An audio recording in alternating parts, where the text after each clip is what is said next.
everybody, Ron Wildman in here on your Middle Georgia Spotlight. And we're going to shine that spotlight on a community about 40 miles southeast of Macon, Cochran in Bleckley County. And we have the new mayor of Cochran with us, Carla Coley. And Ms. Coley, good to have you with us. Thank you for having me. Yeah. What's it feel like to get into government? Well, I've kind of been in government my entire career. I have been on city council for the past 7 years. So city government, I've been there for about 7 years, but I'm recently retired from the Georgia Department of Public Health after 31 years and doing health inspections and supervising health inspectors. So kind of government is what I've done. A previous government service on council, how many years were you there? 7. I came in and filled, there was a gentleman that started his term and then decided he didn't want to do it. So I came in and filled his unexpired term of 3 years, and then I served another term. So I've had 7 years. And why did you get out of it? Well, I didn't. My term just ended December. Well, I guess I'm still on city council as a council member until I'm sworn in as mayor, but my term ended December 31 as a council member. So that recent, yeah. Yeah.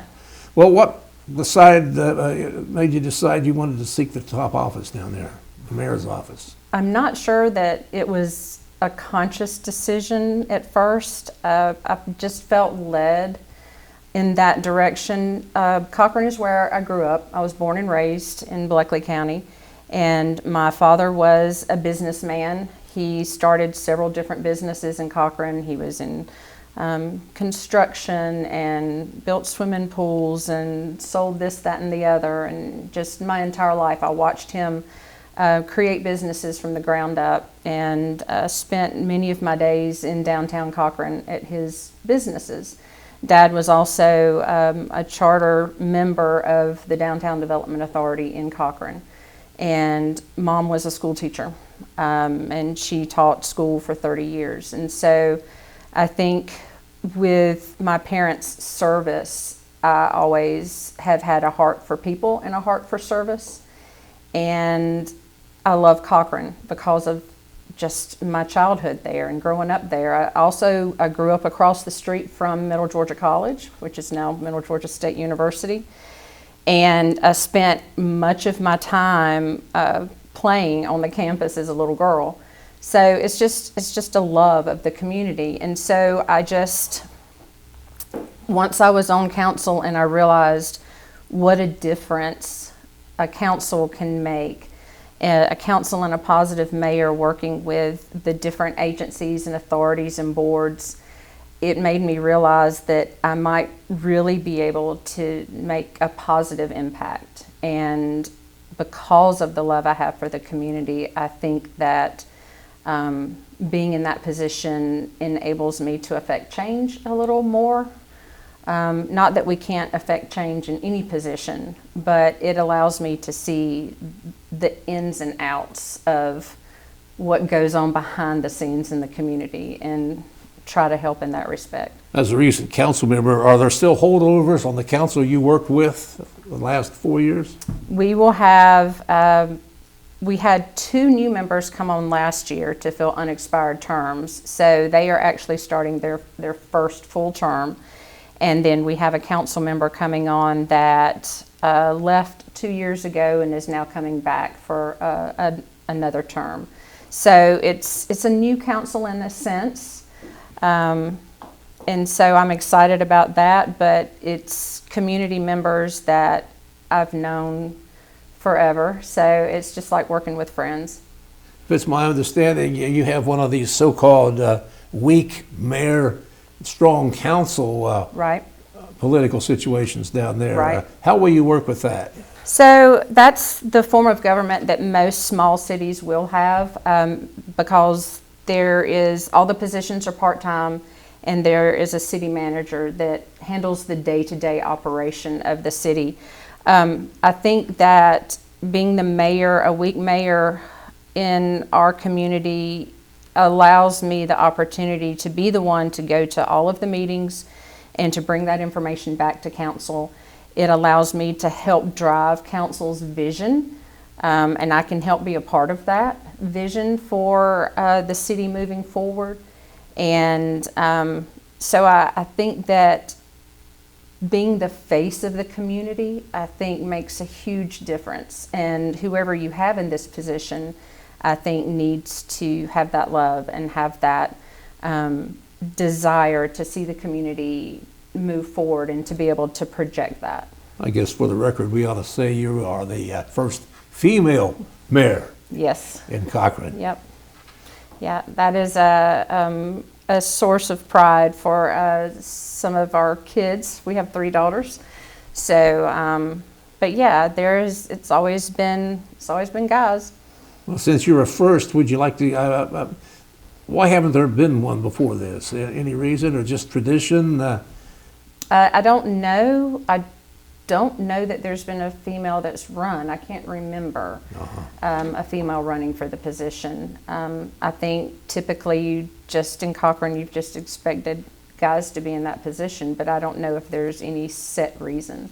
You think you might be a pace setter for the future? Well, I hope so. Yeah. I think, women tend to lead a little bit differently as well. We should. We're created differently.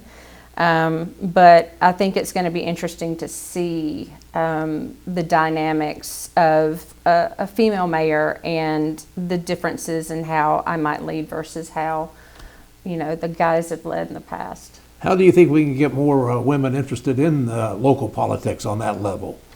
Well, I think when young girls, teenage girls see women in a position of like in civics, like in a position of like a mayor or a council member or someone else who's in charge, I think it enables them to see themselves doing that. And if they've always seen a certain type of person in a certain role, and now they see a different type of person, it makes them realize it doesn't all have to be the same.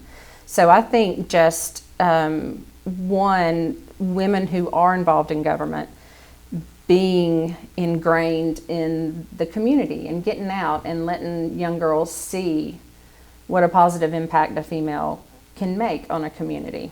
I mean, just as anyone else, but if you don't typically see that, I think what I would like to do is get more involved in the school system so that I'm in and out of the school system, and so that those young girls can see a female mayor and have that image of being able to be in that position. I'm a big viewer of the Georgia Farm Bureau program, which is produced here in Macon at the Georgia Farm Bureau. And young ladies in 4-H is a great training. Absolutely. 4-H is huge in our home. In fact, you look at the tag on the front of my car out there, there's a Georgia 4-H and a University of Georgia symbol on it. 4-H has formed our youngest daughter for sure, and teaches tremendous values. And the thing that I love about 4-H is that there's like no requirement. You don't have to have a certain GPA or meet a certain whatever to be a part of 4-H. And as long as you want to learn and make the effort, you can succeed in 4-H and learn so much. Now, for a town, 5,000 people or so, like Cochran, how many statewide do you think we have towns like that? How many towns you're kind of competing against, you might say? If I may be misquoting the statistic, but I am pretty sure that it's 85% of all cities in Georgia are 5,000 or less. So it's the majority of the cities in Georgia are small towns. Well, traveling around, I have over the years, I believe that figure. It might even be more than that, to tell you the truth. True. But you have something that very few of these other towns that size have. You have a university. We do, and we're very proud of our university. Middle Georgia at one time was the oldest junior college in the nation, and there's a lot of pride in that. Now, of course, Middle Georgia State University, it was joined with Macon State University, and but to be able to have the excellent school system that we have and be able to have our kids then transition to a university where they can get higher levels of education and still stay home, or drive to one of the Middle Georgia campuses that's, you know, within less than an hour, Macon, Eastman, Warner Robins, and just be able to stay home to get their start. Or like my daughters, they got their degrees at Middle Georgia. Our two oldest got their degrees there and didn't ever have to leave home. I mean, it's just, it's huge, and it helps keep kids local. So, which is positive, because then if they don't leave, they're more likely to get jobs within the area and help boost that economy too. But economically, the school means a lot. It does, it really does. And the city tries to integrate itself into the university and vice versa. We have a really good working relationship, and I would like to see that grow even more. We've just got to have more activities that will draw the university students into downtown. And the prestige and the beautiful campus. It's gorgeous. It's gorgeous. You can have activities over there anytime you want to, I imagine. Yep. Now, I remember a few years ago, the athletic teams were Right. the top in the nation in basketball and baseball for sure. Right. And then there was a period of time where they tried to bring football in. Right. That's a tough program to that. institute. Yeah. Yeah. Well, we have all of the athletic teams seem to have been doing really well, and so it would be nice to have the community attend those more often. But we have so many activities just locally in the high school and the middle school that there's so many things that you can do in Cochran with athletics. So, most people have their own kids doing their own athletics, but there's a lot going on at the university between soccer and softball and basketball. And they've just built some pickleball courts, and so it's nice. I love the Cochran campus. It's beautiful. Well, speaking of education, I've known several teachers in the county school system. Mm-hmm. Has a good reputation. It has an excellent reputation. For a small school system, we are in the top 20 in the state, and we're consistently recognized for that excellence. Top 20? And wow. In fact, the motto for the Bleckley County school systems is expect excellence.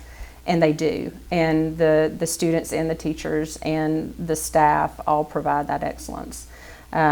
We have seen an influx of people from surrounding areas that may work in Warner Robins or may work here in Macon-Bibb that have moved to Cochran for the education for their children there locally, and just this small town feel, but then will still commute to their jobs here. And so it's nice to know that draw is there because our school system is so good. Well, the city government has a county government they have to deal with, and you're not consolidated like right. Some other counties are, but also you have, I guess it might be an advantage, you have only one commissioner you have to deal with. That's instead true. Of 6 like most others do. Right. There are 7 counties in the state of Georgia that still have a sole commissioner. And ironically, Pulaski County and Bleckley County right are next to each side other. by side with sole commissioners. So, yeah, no, the relationship is good. And I think that there are some advantages to having a sole commissioner.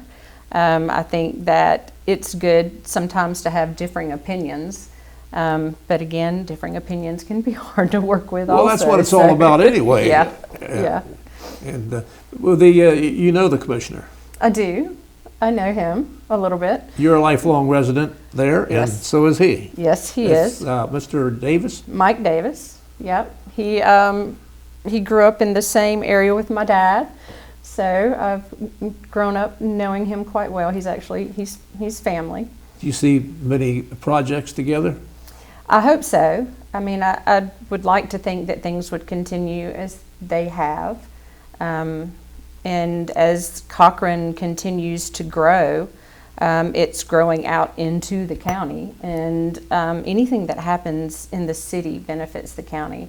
So I think that the relationship is positive. I think that as we continue to bring businesses in, and our housing continues to grow because of people moving in, that just benefits the county and allows the county to do more also. Well, that being an elective office, a lot of his votes are in the city, That's true. and so he has to, well, like you have to do with the county people too, get along best you Right. can. Yeah. Well, what are some of the big needs in Cochran as you go into office?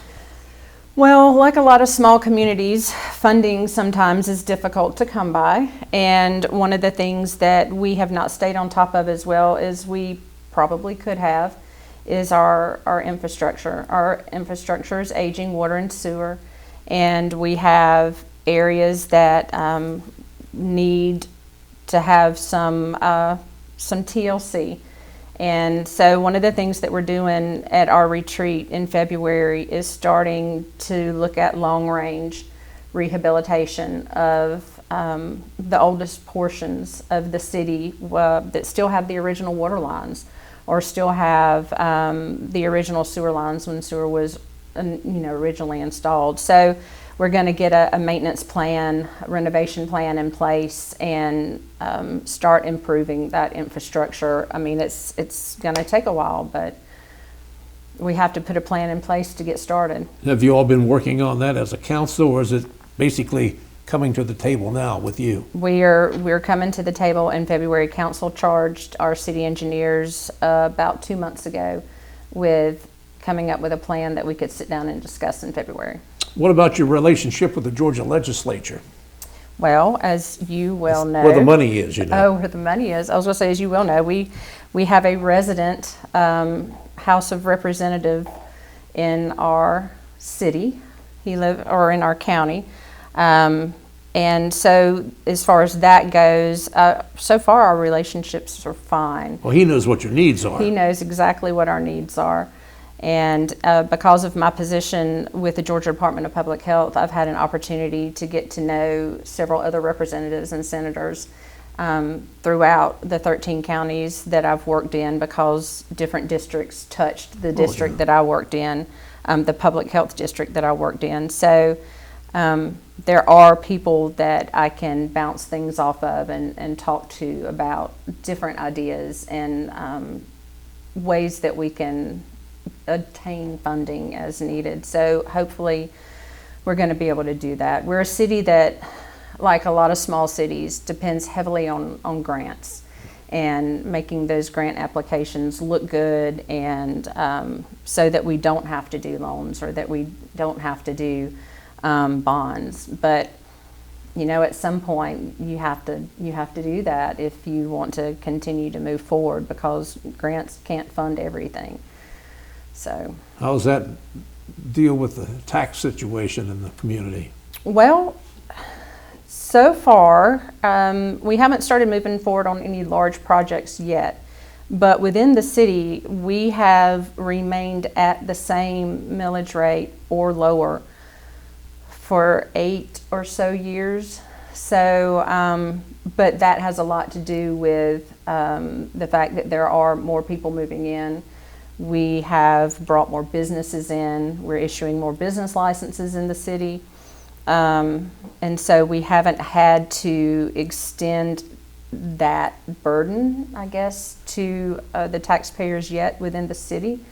That's always a last resort, though. Right, absolutely. But we do have some needs as far as our own facilities that we're going to have to look at in the near future.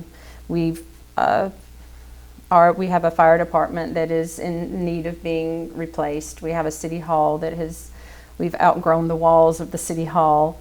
You meet yourself when you walk in the lobby of of City Hall. So there are some needs there, but we're going to start planning for that. We're going to get architectural plans and have those so that we know what type of money we're looking at, so that we can then make future plans. Talk about the fire department. What type of expansion would you like to see there? Well, when the fire department was originally built, the current fire department was built in 1995, which was only 30 years ago. But at that time, there were only 2 firefighters that were on duty at a time. and those 2 firefighters were generally male. So now we have 4 full-time firefighters on duty, and we have an amazing program with the university, where there are university students that come in and also work and are able to get certified as firefighters, and volunteer a lot of their time, but they do get paid part-time, so they're in and out. So that space has just gotten very, very small.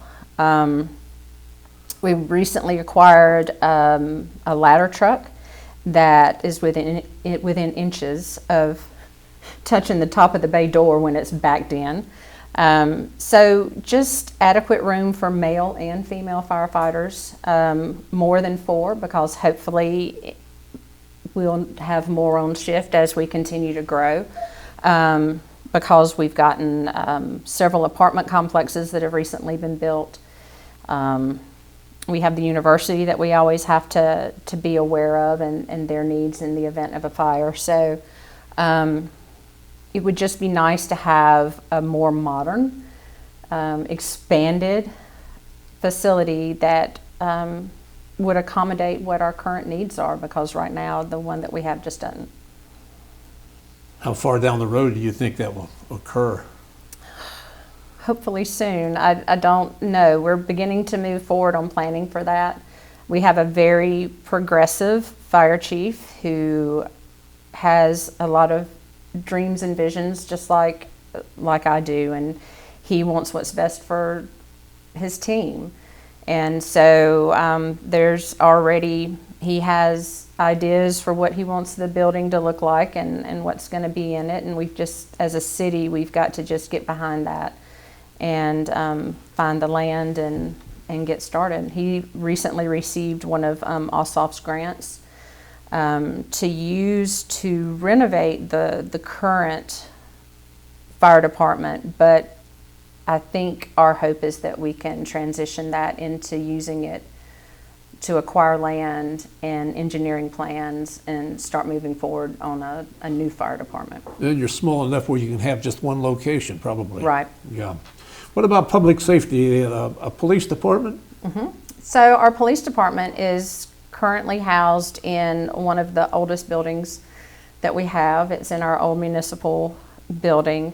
It has recently had some renovations done to the interior. The outside's beautiful, but the interior was in desperate need, and that has recently been done. So they have, when you walk in, it looks like a brand new building. But so far we're good with the size and that physical building for our law enforcement officers. And how many officers do you have? I think full-time, including investigators and the chief, there's somewhere around 15 or 16. It's, you know, good-sized department, really. Yeah. But with the university there, the university also has a police division on campus, and they work with the city, and the city works with them as needed. So it's a real good relationship between the county, the city, and the university law enforcement. How do you work with seeking new business and industry in Cochran? So most of that is handled by our Downtown Development Authority and our Chamber of Commerce and our Industrial Development Authority are working really hard to try to get new businesses. I know that our Downtown Development Authority and our Chamber of Commerce are heavy into pushing our downtown area and like open buildings where businesses can come in. They have phone calls all the time about, you know, where we could go if we want to bring this business in. And the Industrial Development Authority has worked very hard on getting our industrial park ready in the event that a business is ready to move in. I mean, we're not on a major interstate, but we're not very far from one either. And we do have a railway that runs right by our industrial park. So we're positioned pretty good. We're 20 minutes from the interstate, and it's US routes the whole way. So they're pushing really hard Our IDA chair goes to the Capitol to speak with legislators and to see what's going on. So we have positioned ourselves really well. We're ready, and we would work with industries. But again, small towns, the workforce is there. I mean, we've got the workforce, and it's a very well-educated workforce. So That's something that's a positive, that the education system you have there in Yeah. Bleckley County. Just amazing that it's all in one place there. I know, Yeah. I know. I remember over the years, this goes back 10, 12 years, you lost Lithonia Lighting. Yeah, that was some 400 to 500 people there. I think it was in a more town than that size. Yeah. That was a huge hit, and it took the community many years to get over that, because that was a huge hit when Lithonia left. And then prior to that, this is really ancient, that big sewing factory. I remember it was Shirt along factory. the railroad tracks on the west side. L&H Shirt Factory. Oh, I remember taking the video in there was beautiful. You had all this different materials flying around everywhere. It was a great place. A lot of Right. people worked there too, didn't they? They did, and I can't tell you when that closed. That was, of course, A long time a long ago, time I'll tell ago, you that. but 'Cause yeah. but I remember, I can still see the pictures. Yeah, I'm a video guy. yeah, yeah, you are. Yeah. Those places have been replaced, though, with a lot of commercial establishments coming into town. Now, main among them, I guess, in my mind, would be Walmart. Right. Walmart, there was, as with most small communities, when big box stores come in like that, initially it really hurt our downtown area. But that's growing back, and we're excited to see mom and pop stores coming into our downtown area, boutiques and restaurants, sandwich shops, ice cream shops, things like that. And that's nice to see. People are kind of coming back to wanting that sense of place and community in a downtown. Well, it's happening everywhere. Right, Big it shopping is. centers are passé now, and That's right. we're filling in with these, as you call, mom and pop places. Right. And that's good. The future looks, how would you rate the future? We got about a minute and a half to go. As you go into office, what do you see? Excitement. I'm excited about this council. I'm excited about the conversations that we've had and the work that we're wanting to do together. I can see positivity, and I can see a willingness to do what we need to do to move the city forward, and not just planning, but taking action, because at some point you can plan all day, but you've got to start moving forward. And I really see us doing that. And your background will help you facilitate this. Hopefully. You have a lot of connections back in there with your health department. Right. Oh, absolutely. In the 13 counties I've worked in, there's a good many connections there, yeah. Okay. Big commercial need you see coming in? We need a large employer like most small communities. So we will continue to seek that and accommodate that as the opportunity presents itself. Well, Mayor, I appreciate you coming by and talking Absolutely. about one of our favorite communities. Absolutely. Cochran, down there in Bleckley County. Absolutely. And thank you, folks, for joining us. I'm Ron Wildman here at Mercer University over at WMUB TV.